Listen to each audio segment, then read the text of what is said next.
জীবের দাঁড়ে দাঁড়ে প্রভু আমার হরি নাম দিচ্ছেন। মধুমাখ কৃষ্ণ নাম, এ নামে জগতের কত পাপী তাপী অনাচারী ব্যভিচারী কলিন পণ্ডিত ব্রাহ্মণ কুচি সুচি চণ্ডালাদি সকল জীব উদ্ধার হলো। একবার কৃষ্ণ নামে জীবের যত পাপ হরে, পাপীর সাধ্য নাই তত পাপ করে। সেই মধুর কৃষ্ণ নাম মহাপ্রভু যেচে সেধে কেঁদে জীবের হাতে ধরে পায়ে তুলে দিলেন। এমন মধুর হরিনাম, আর হরিনামের সঙ্গে কি দিলেন? আমার মহাপ্রভু হরিনামের সঙ্গে এনেছিলেন রাধা প্রেম। কৃষ্ণ প্রেম রাধা দিল, দেহ কৃষ্ণ আশ্রয় দিল। এই কারণে নদিয়ায় এসে গৌর হল। গৌর চিরকাল গৌর নয়, রাধার সঙ্গ গুণে রং ধরেছে। সে রাধার অঙ্গ পরশে আমার গৌরঙ্গ সোনার অঙ্গ হলো। ভগবান তো আগে সোনার বরণ ছিল না, ছিল কি ধবল বরণ? ভগবান চিরকালই ছিল কালো। সে রাধার অঙ্গে রাবণ ঝাঁপিয়ে আজ হয়েছে সাদা সোনার বরণ। সোনার বরণ গৌরাঙ্গ আমার রাধা প্রেম রং সেরেছেন জগৎ জীবকে দেওয়ার জন্য। আর তার সঙ্গে 1 বছর কাল যাবৎ শ্রীবাসের আঙিনায় নিশি জাগরণ লীলা করলেন। আজি গৌর হরি আমার ভক্তগণকে সঙ্গে লয়ে সুরধনী গঙ্গার কূলে হেমদণ্ড বাহু উত্তোলন করে আজ কি করছে? সুরধনীর তীরে আজ গৌর কিশোর সহচর গণমে নিয়ে আনন্দে বিভোর। গৌর হরির আনন্দের সীমা নেই। কেন আনন্দ হবে না? পূর্বে যারা ছিল, যে রাম বৃন্দাবনে যারা সখা ছিল, যারা সখী ছিল, যারা গোপী ছিল, তারাই তো নবদ্বীপে এসে সহচর হয়েছে। আজকে সকলের বদন দর্শন করে মনে পড়ে গেল গৌর হরি সেই পূর্বলীলার কথা। তাই পূর্বলীলার ভাবে বিভাবিত হয়ে আমার গৌর হরি সুরধনী গঙ্গার কূলে খেলা করছে। মনে হবে না কেন? এখানে শাস্ত্র বলছে যেই গৌর সেই তো কৃষ্ণ। রাধা কৃষ্ণ একই আত্মা, দুই দেহ ধরি অনন্য বিলাস রস আস্বাদন করি। সেই দুই এক চৈতন্য গোসাই কলিতে ভাব রস আস্বাদিতে নৌহে হইল এক কোথায়। না জেনে আমাদের আছে কোন রস, কোন রস আস্বাদনের করে ব্রজগোপীগণ আমায় এত ভালোবাসে। কি পাওয়ার জন্য? বৃন্দাবনের ঈশ্বরী রাধা রানী কৃষ্ণ বলে পাগলী। আমাকে কোন রস পাওয়ার জন্য? আমার মাঝে এমন কি বস্তু আছে যেটা পাওয়ার জন্য আমার প্রেমময়ী রাধা রানী কৃষ্ণ প্রেমে পাগলিনী হলো? ভগবান নিজেও জানে না যে তার মধ্যে আছে কি। বৈষ্ণব কবি বললেন, ওহে ভগবান, তুমি যদি ভক্তির ভক্তি রসকে আস্বাদন করতে চাও তাহলে তুমি আগে ভক্তের চরণ আশ্রয় করবে। ভক্তির ভক্তি রসকে যদি আশ্রয় করতে হয়, ভক্তি রসকে যদি আস্বাদন করতে হয়, তাহলে ভক্তের চরণ আশ্রয় করতে হয়। ভগবান চিন্তা করে দেখলেন জগতে যদি আশ্রয় করতেই হয় আমি আর কার কাছে যাব? ওমা, জগতে সবাই আমরা ভগবানকে ভালোবাসলেও ভগবান যদি ছুটে এসে বলে, ভক্ত তোমার ওই রাঙা চরণে আমায় আশ্রয় দাও, তোমার 2-4টা চরণে ধরে আমার মাথায় তুলে দাও, তারপর আমরা সবকিছু পারবো, কিন্তু ভগবানকে চরণ তুলে দিতে কেউ পারবো না। দেব কি? ভগবান যদি আমাদের কাছে চরণ তুলে এসে চায় আমরা দেব? আমাদের চরণের ধুলি কি ভগবানকে দেওয়া যাবে?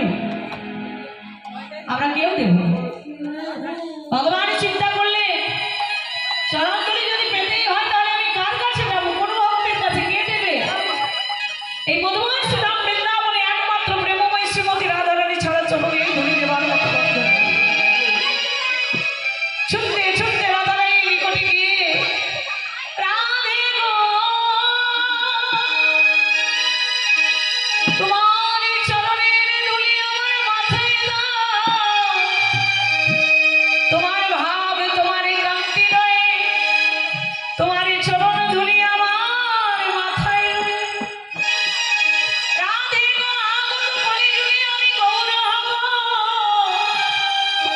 তোমার ভাবি কান্তি অঙ্গে লয়ে আমি জীবের দ্বারে দ্বারে নাম বিলাম। সেদিনে কি করবো জানো রাধে? বৃন্দাবন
রাখে বলে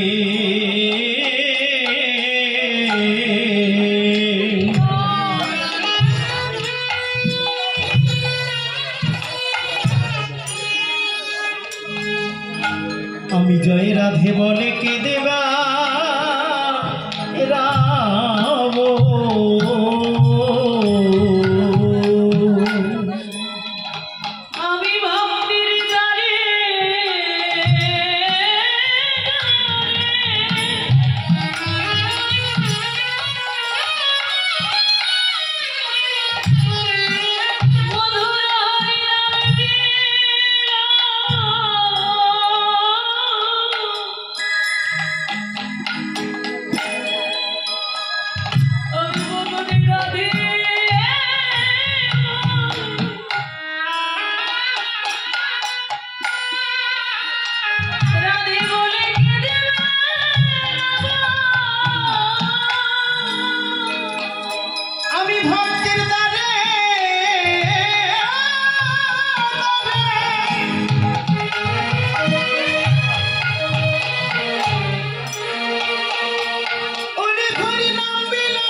আমি জয় রাধে বলে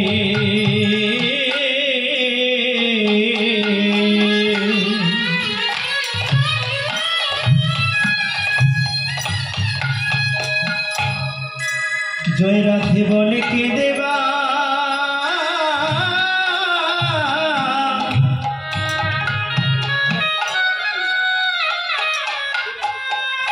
উনি কে দেবা রাম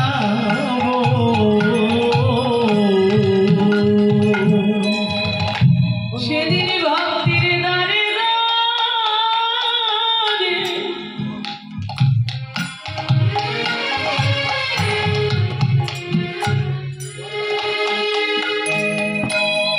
হরি নামে বিলাপ আমি সেদিন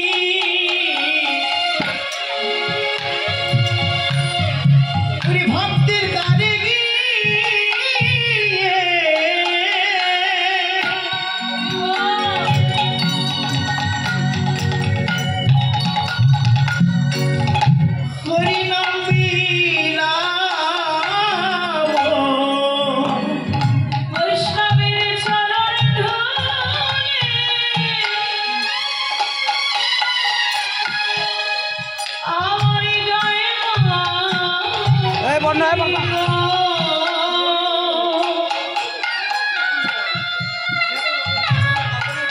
ভক্তির দ্বারে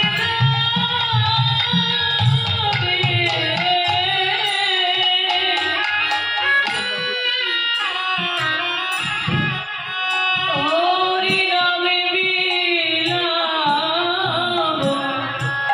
বৈষ্ণব চরণ ধূলি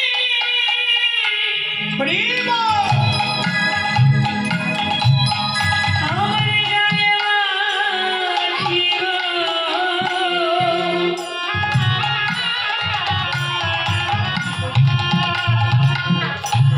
ভক্তির দ্বারে